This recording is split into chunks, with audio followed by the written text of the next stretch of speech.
The tale opens on a stormy day near a shadow-covered mansion. Akira, a silent and deadly assassin, confronts another killer who is after the same target. Realizing he's outmatched, the rival assassin refuses to yield and swiftly draws a hidden weapon from his robes.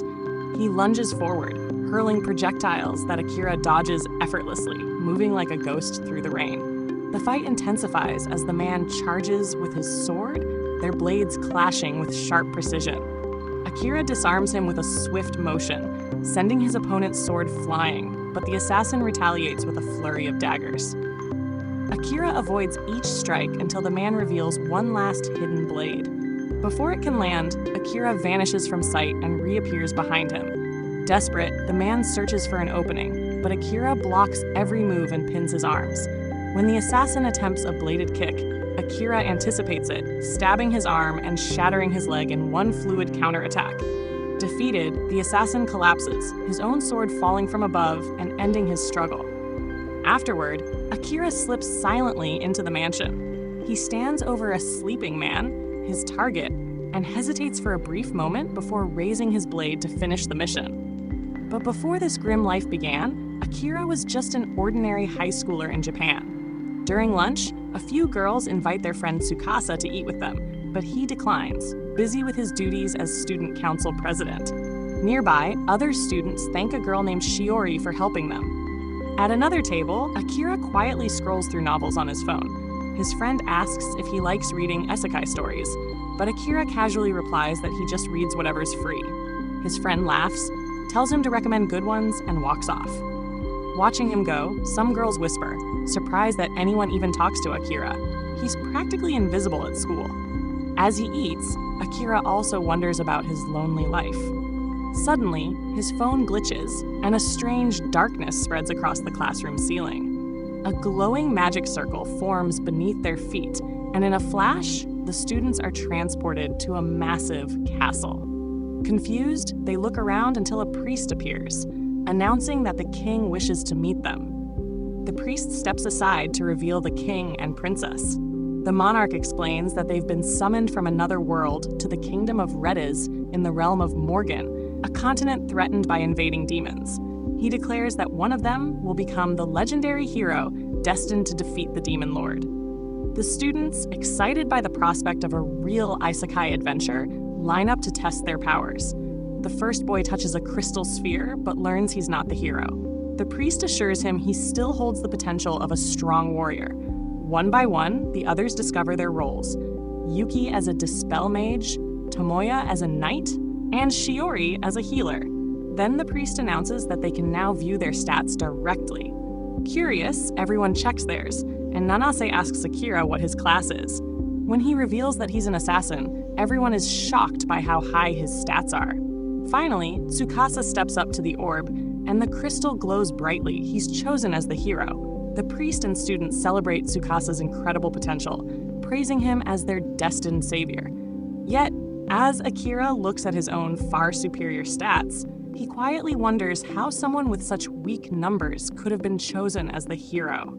As Nanise curiously asks Akira to reveal his class, he stays silent, questioning whether the king's tale about demons can be trusted. Choosing caution, Akira decides to keep his overpowered abilities a secret and activates a concealment spell to erase his presence. When Nanisa turns to speak to him again, she panics thinking he's vanished and walks away just as Asahina begins his own class test. After everyone completes their assessments, the priest announces that special gear will be prepared for them and instructs the students to rest in their assigned chambers. Relieved that his identity remains hidden, Akira follows the group unseen.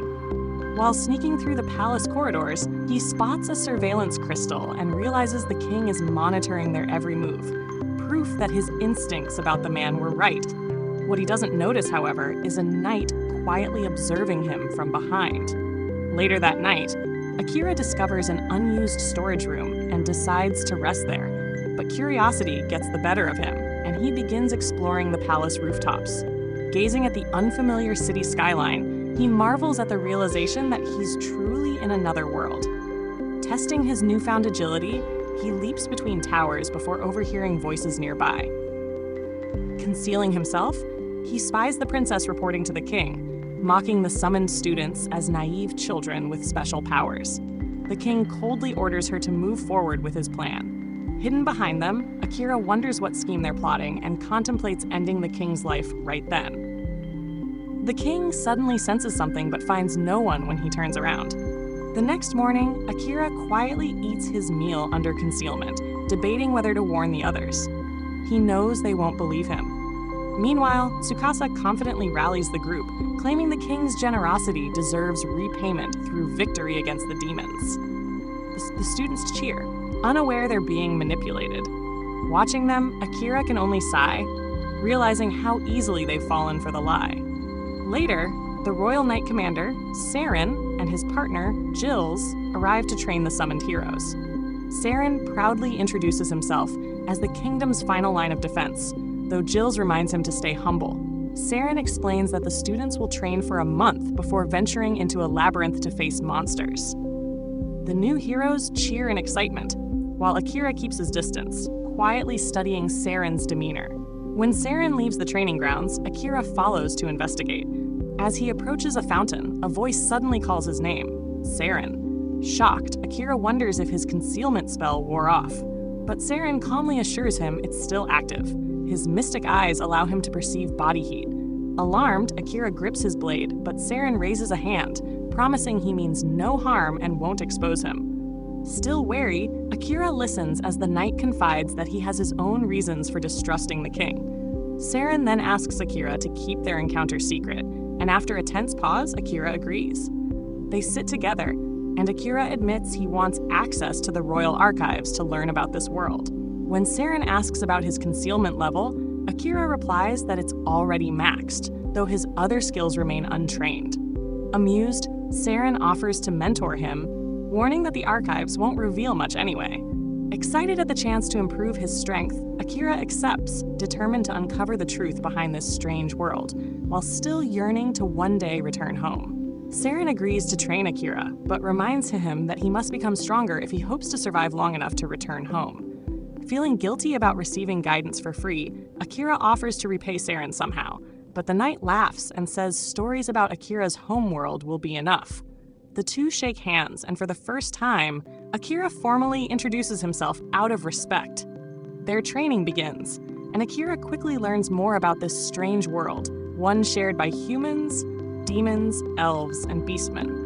Saren pushes him through grueling exercises while explaining that class levels rise only through battle, but skill levels can improve with consistent practice. As they train, Saren becomes fascinated by Akira's tales of Earth and its technology, while Akira, though nostalgic, begins to appreciate this new world's raw simplicity. One day, Saren and his partner Jills talk privately. Jills teases him for spending so much time with Akira, but Saren admits the boy's stories captivate him. When he reveals that Akira's concealment skill is maxed, something only the first hero of their world ever achieved, Jills is stunned. As Akira approaches, Jills quietly leaves to give them privacy. Akira hands Saren a book from the Royal Archives, warning that it contains dangerous information. Saren calmly admits that he wrote it himself under the guise of a cookbook, using it to hide his plan to overthrow the corrupt king. He explains that the king seeks absolute control over the continent. Akira recalls the king's manipulative words and finally understands Saren's motives. Saren tells him that many knights secretly oppose the king, but wish to remove him peacefully. Impressed, Akira remarks that his assassin abilities could end the king easily, though he hesitated when he had the chance. Saren commends him, saying that power doesn't define morality, and that refusing to kill makes him stronger, not weaker. Akira admits that he couldn't bear for his family to know him as a murderer. Saren smiles, explaining that he trusts Akira because he thinks before acting and isn't easily deceived. Quietly, Akira confesses that he's never been praised before. Moved, Saren asks if Akira would help him dethrone the king without violence.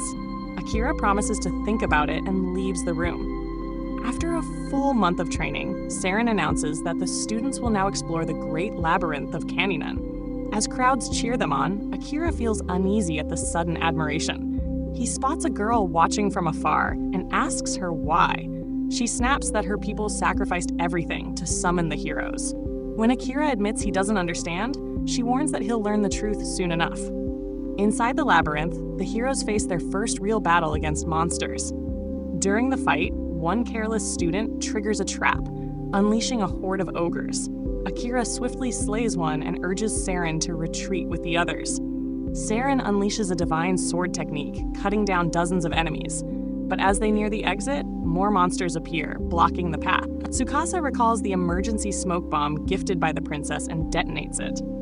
The explosion clears the weaker beasts, but from the smoke emerges a massive minotaur. When Jills and the others arrive, they're stunned that such a creature exists at this level. Akira leaps into battle, dodging a heavy strike and slashing the monster's back, only for his blade to shatter against its hide. Retreating to Tsukasa's side, Akira urges him to depend on his teammates. But the hero, gripped by fear, begins to panic, calling himself a failure. Sensing something strange, Akira asks the Dispel Mage to cast a cleansing spell, revealing a demonic curse that was clouding Tsukasa's mind.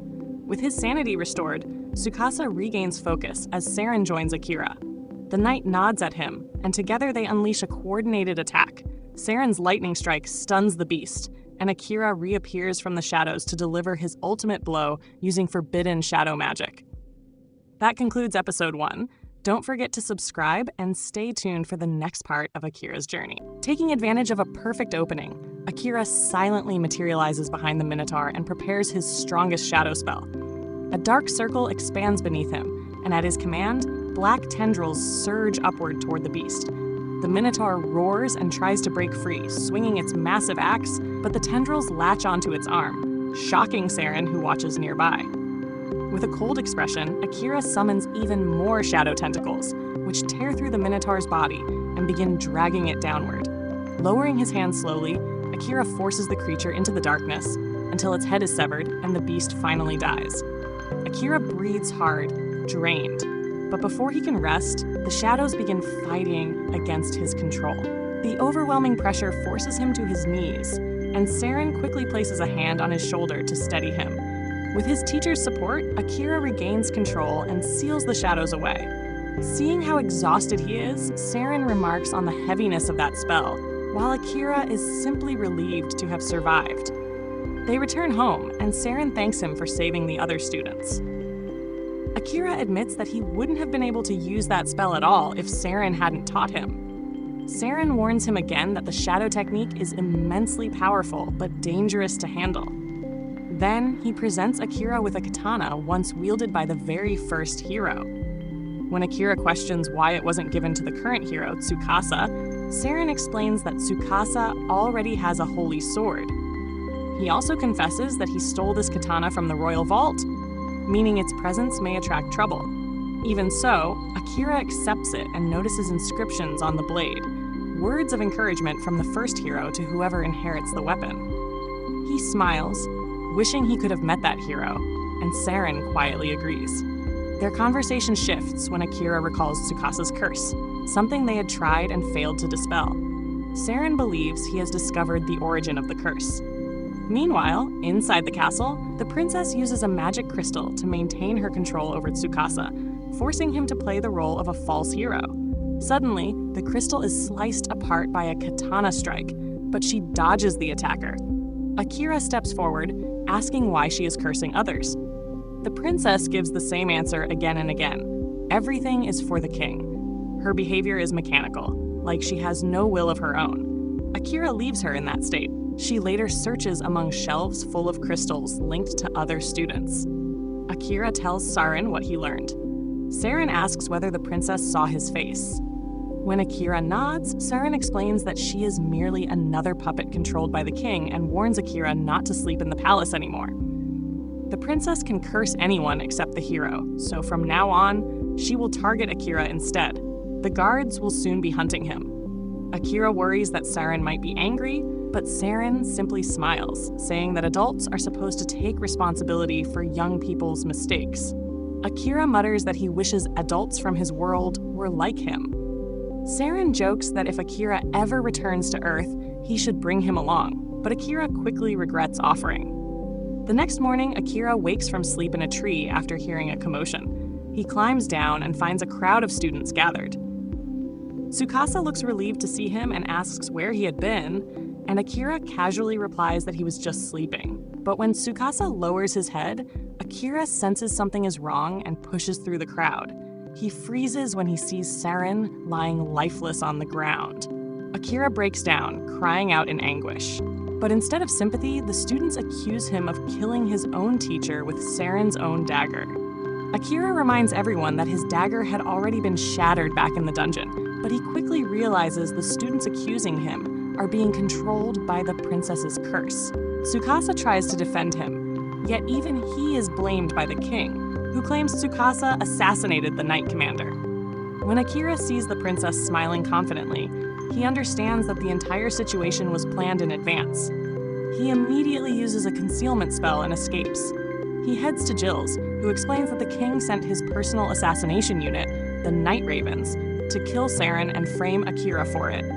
Jill's also reveals that Saren had prepared travel gear for Akira beforehand. Akira silently thanks him and leaves. While walking away with the gear, he wonders whether Saren knew that his fate was already sealed. Later that night, the princess informs the king that she has placed curses on every student except Akira. She believes they need a justification to start a war with the Eastern Kingdoms, and the king decides the students will serve as pawns. Even though the king assumes Akira won't survive the wilderness, he still orders the Night Ravens to hunt him, just to be safe. Meanwhile, Akira hides inside the labyrinth, remembering Saren's advice that the maze can act as a shield. He also recalls that the labyrinth is ideal for increasing the level of his assassin class, though most people avoid it due to the deadly creatures. Saren had told him that high-level monsters can still detect him through smell, even when he uses concealment. But if Akira strengthens the spell enough, he can erase even his scent and body heat. With this goal in mind, Akira trains relentlessly in the labyrinth, fighting dangerous monsters while following Saren's teachings. Determined to reach level 100 and unlock a new ability, he pushes deeper into the maze. Eventually, he reaches a boss chamber where a vicious chimera awaits. The chimera lunges at him immediately. Akira dodges the attacks, but when its tail fires poison, he loses focus for a moment and gets pinned beneath its massive weight.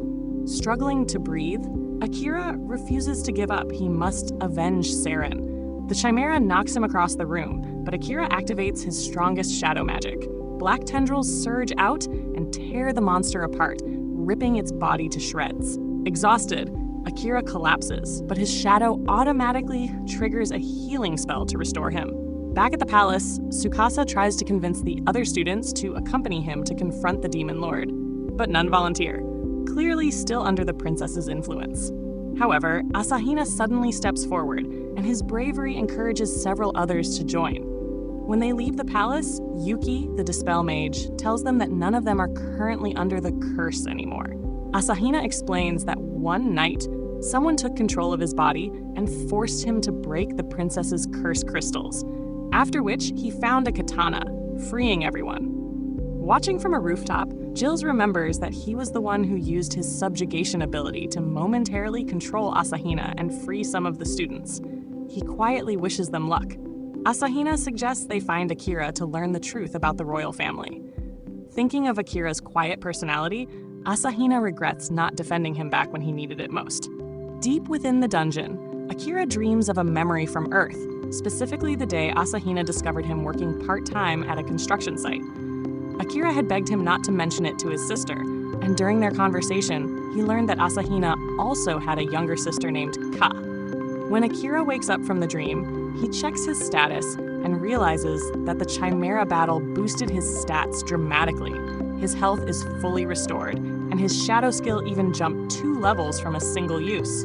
Knowing the journey ahead is long, he pushes forward and continues descending through the labyrinth. Soon, he comes across a slime roaming surprisingly deep within the dungeon. Finding it strange to see such a weak creature on this floor, he destroys it easily.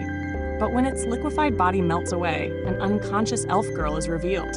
Curious, Akira activates his World's Eye skill to identify her, but horrifying images flash before him. He instantly turns the ability off and decides never to use it unless absolutely necessary.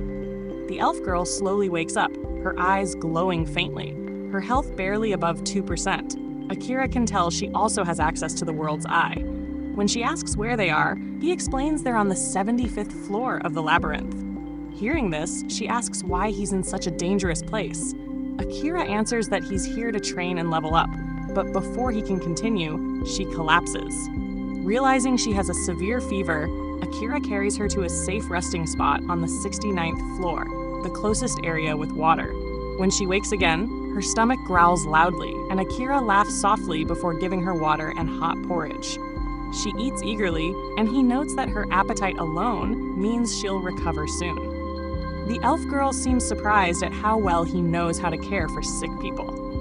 Akira reveals that his mother used to be ill often, so he learned from experience. She then notices markings carved on the dungeon walls, and Akira explains that he left those markings on each floor to help navigate. When she realizes he carried her several levels down, she flusters at the thought, but he quickly reassures her nothing happened. As she relaxes again, she quietly reveals she is of elven royal blood. Akira replies that he already figured it out through the world's eye. The girl admits no one has treated her with such genuine kindness before. She drifts to sleep, and Akira casts a detection spell before resting beside her. Once he falls asleep, she watches him for a moment, smiling softly from gratitude. The two continue traveling together and eventually reach floor 80.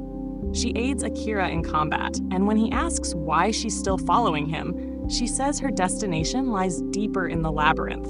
Akira warns her of the danger, but she reminds him that while she's no hero, she's not weak either. They soon enter a boss chamber, where a blue dragon hovers overhead and blasts them with a powerful energy beam. Akira immediately uses Conceal, while the elf girl uses gravity magic to pull the dragon to the ground. However, the dragon senses Akira's mana and knocks him aside with its claw. The elf yells for him to hide his mana, but Akira already knows that's something he struggles with. As the dragon charges again, Akira releases his shadow power in a single focused attack, summoning a massive shadow hand that restrains the beast. Seizing the opening, Akira drives his blade into the dragon's eye. The creature shrieks before collapsing, defeated. Stunned, the elf asks how he used such overwhelming shadow magic. Akira explains that since he can't suppress his mana, he compresses it into one explosive strike instead. She is astonished by his control, but before they can process the moment, the dragon's body begins to glow. When the light fades, Akira finds a sleeping cat on the floor. Amelia, the elf girl, identifies it as a black cat and explains it used a shape-shifting skill to take the form of a dragon. Surprised she knows that, Akira asks whether she learned it from her world eyes. She nods and questions why he isn't using his. He admits he can't control the power yet, thinking his level is too low, but Amelia suggests he's just refusing the ability. The black cat stirs, and embarrassed at having been beaten by children, speaks up. Akira is taken aback. He didn't realize floor creatures could be intelligent. The cat, proudly declaring itself a superior beast made by the demon lord, proves to be quite arrogant.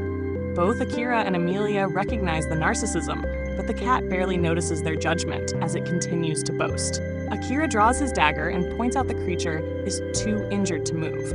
Calmly, the cat tells him to do as he pleases, but first, it delivers a message from the demon lord, an invitation to a volcano on the demon continent.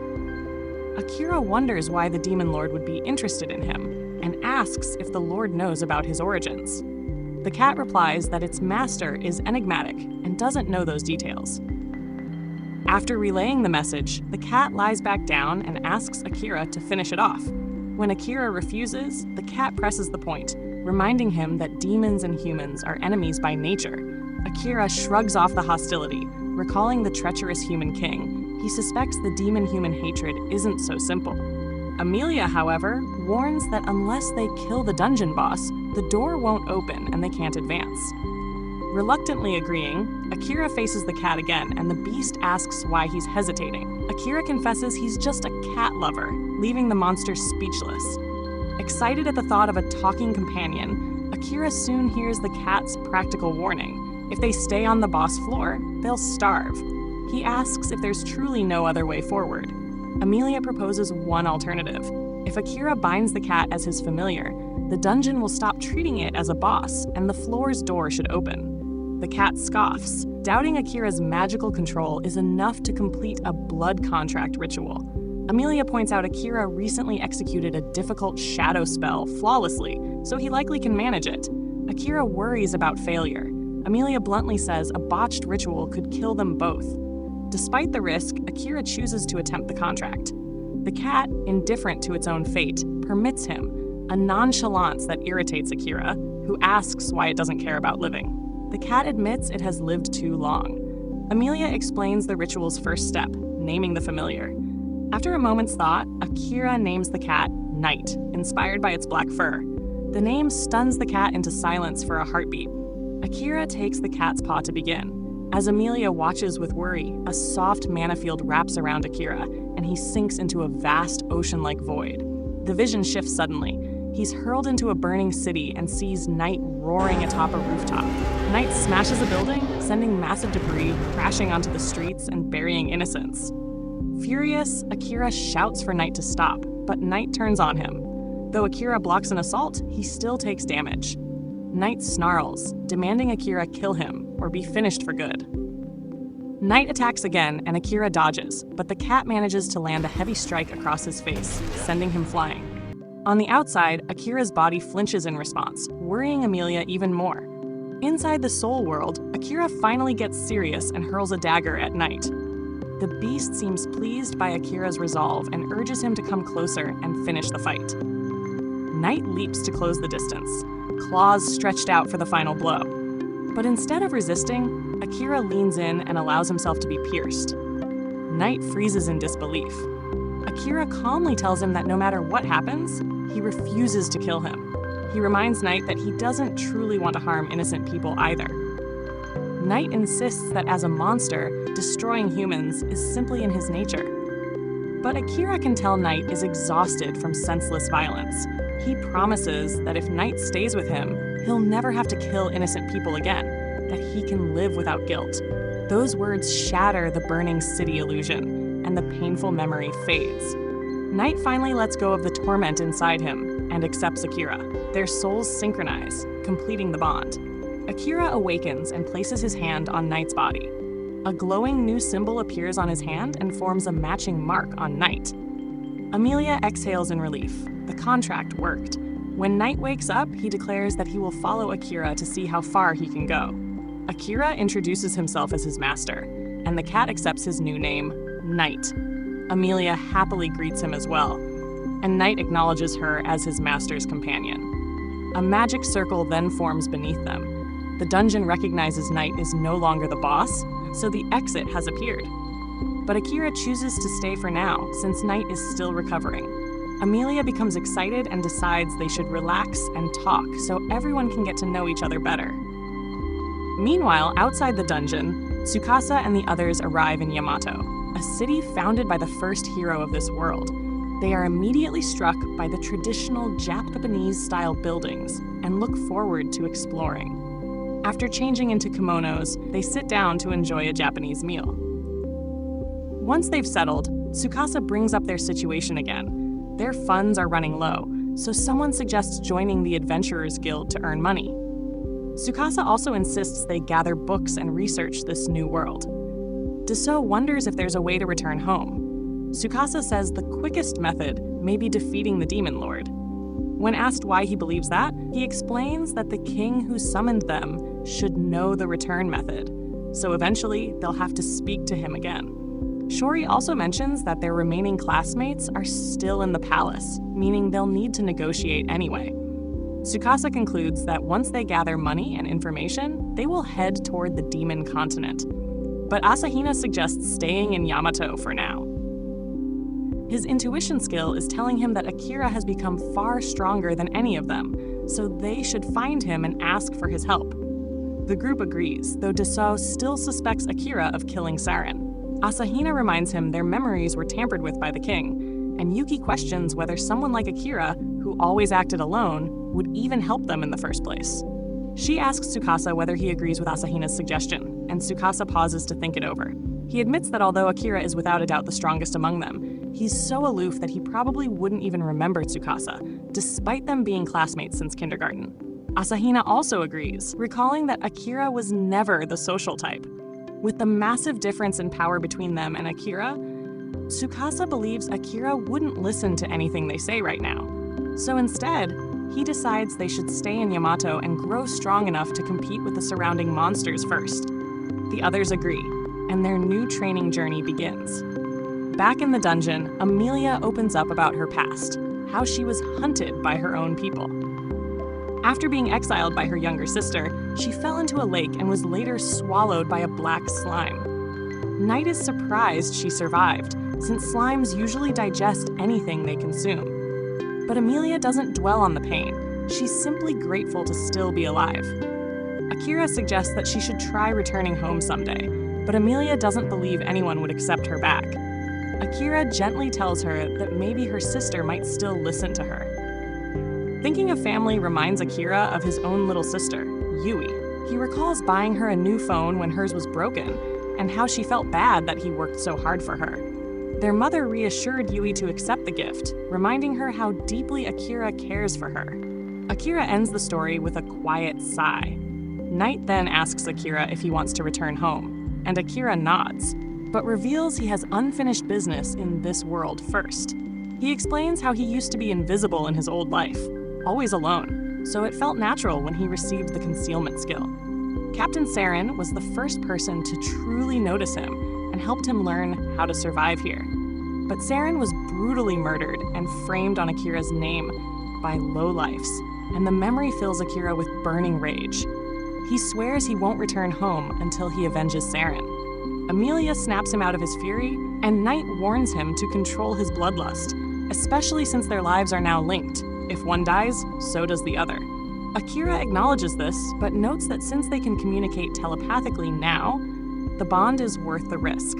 After resting, Akira decides they should move forward. He asks Knight where the exit leads, but Knight doesn't know. Only high-ranking demons know how to create the teleportation circles. Akira remarks that after he takes revenge, he plans to visit the Demon Lord to learn how to make one himself. Amelia recalls a rumor that some teleportation circles take travelers to the place they most desire. Akira realizes this means they'll likely arrive somewhere unpredictable.